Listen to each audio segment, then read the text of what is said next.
Oi, pessoal. Então, estamos começando aqui no perfil essa semana o nosso debate sobre educação, né?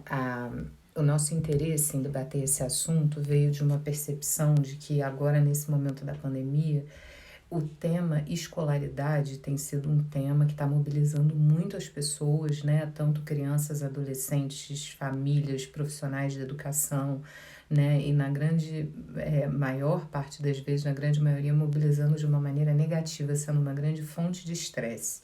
Então a gente ficou se perguntando, caramba, será que tem que ser mesmo desse jeito? Não dá para ser de outro jeito, né?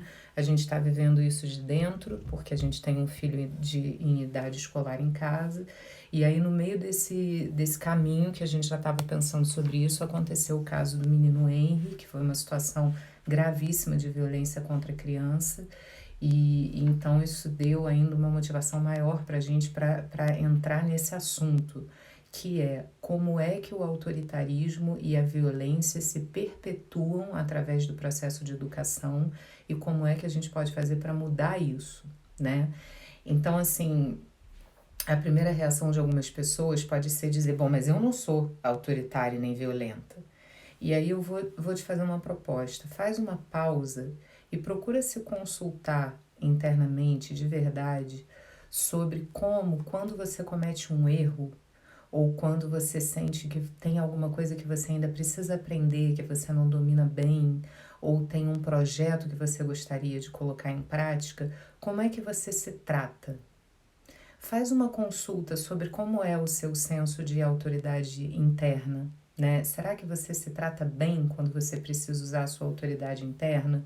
Ou será que você diz para você mesma ou você mesmo frases, né, e crenças e tem comportamentos autoritários consigo mesmo? Ou será talvez até que você seja excessivamente permissivo e excessivamente negligente em relação a algumas regras de conduta social que precisariam ser respeitadas? Eu acho que se a gente se consulta de verdade, num nível mais profundo, a gente vai ver que o nosso exercício de autoridade interna é muito precário, tende a ser de uma maneira geral excessivamente autoritário, desqualificador, cobrador, exigente, etc., ou excessivamente permissivo.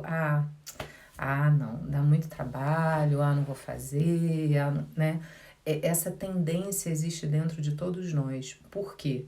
Porque o nosso senso de autoridade interna é construído no processo de educação e a gente tende a internalizar a atitude de pessoas que foram modelos para gente, né? Se a gente se consulta internamente, como é que a gente exerce a nossa autoridade interna, a gente pode começar a pensar como é que isso aparece no nosso comportamento quando a gente está na função de educar, né? E aqui, lembrando que a função de educar não é exclusiva de professores, né? Os professores ensinam determinados conteúdos específicos. A função de educar está na mão de qualquer pessoa que se relaciona com alguém que está em formação, né? Seja uma criança, um adolescente ou alguém que tem um tipo de relação com você que está aprendendo alguma coisa com você ou que está sendo liderado por você numa empresa, por exemplo. Então, as chefias têm um papel educadora sobre seus funcionários, por exemplo, né? Então, o processo de educação é uma coisa que está presente o tempo todo, a gente aprende a vida toda, né? A gente aprende 365 dias no ano, 24 horas por dia, a gente está aprendendo o tempo todo, né? E eu acho que cabe a gente se perguntar, assim, quando a gente está exercendo uma função de liderança na educação, ou sendo modelo, sendo exemplo, como é que a gente se comporta, qual é a nossa conduta. A gente pretende fazer essa discussão aqui considerando três níveis principais, né, do processo de educação, três unidades educadoras, vamos dizer assim, que são o indivíduo, né, cada um de nós, como é que a gente se comporta quando a gente está nesse papel de educador ou educadora, a família, como sendo na nossa organização social a principal unidade de transmissão de valores, crenças, comportamentos e etc., sonhos, desejos, né? E a escola como sendo a principal unidade que a nossa sociedade escolheu, né, para educar as crianças. Então, a nossa sociedade escolheu que as crianças vão ficar institucionalizadas dentro de prédios, onde elas vão ser cuidadas e educadas por adultos que têm essa função durante algumas horas do dia.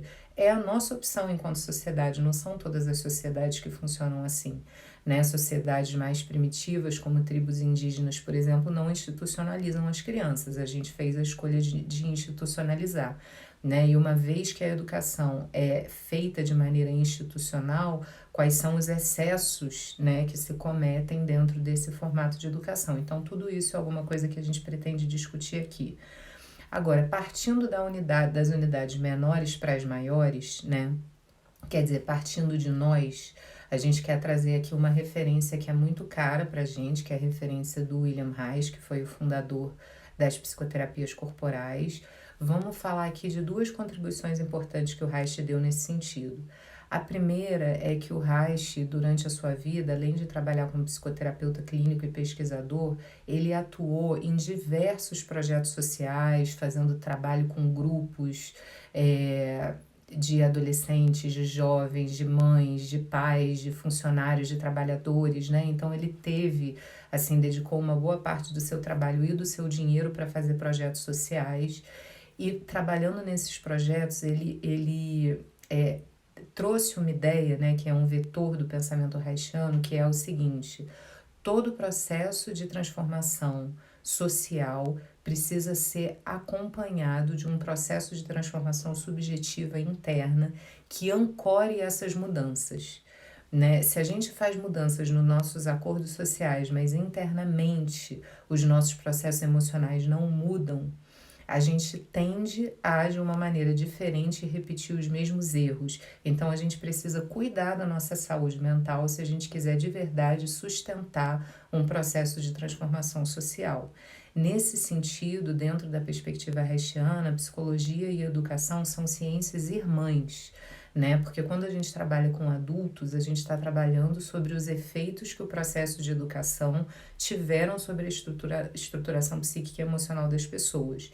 E quando a gente está trabalhando com crianças e adolescentes, a gente está atuando no sentido de prevenir que a educação traga efeitos nocivos para a estruturação psíquica e emocional das crianças e adolescentes.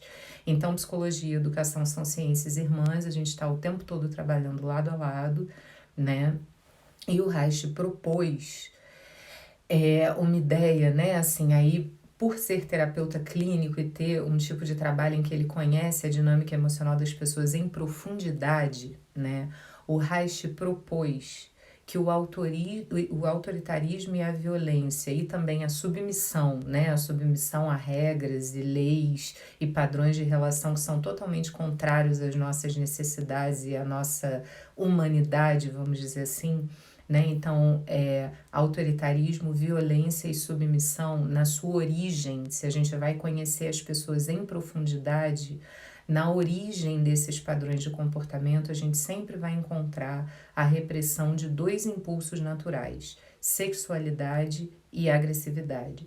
Então, esses são dois grandes temas dentro da teoria reichiana. A gente vai falar mais sobre isso, né? Eu sei que é um assunto que, de um modo geral, traz muito questionamento, muita reflexão, o que é bom, né? E a gente tem que ter cuidado para não ser reducionista de um jeito exagerado, né? No sentido de achar que essa é a causa de todos os males da sociedade. Não é isso que a gente está dizendo, né? Existem, sobre essa fundação que é a repressão da sexualidade e da agressividade natural, se somam uma série de outras influências depois, né? Que tem como efeito o nosso comportamento adulto como resultado final. Então, não é que é só isso, mas é que isso sempre está presente quando a gente vai olhar a origem desses comportamentos de uma maneira mais profunda. Então, esses são dois grandes temas do pensamento reichiano. Essa semana a gente vai se dedicar a discutir sexualidade aqui no perfil.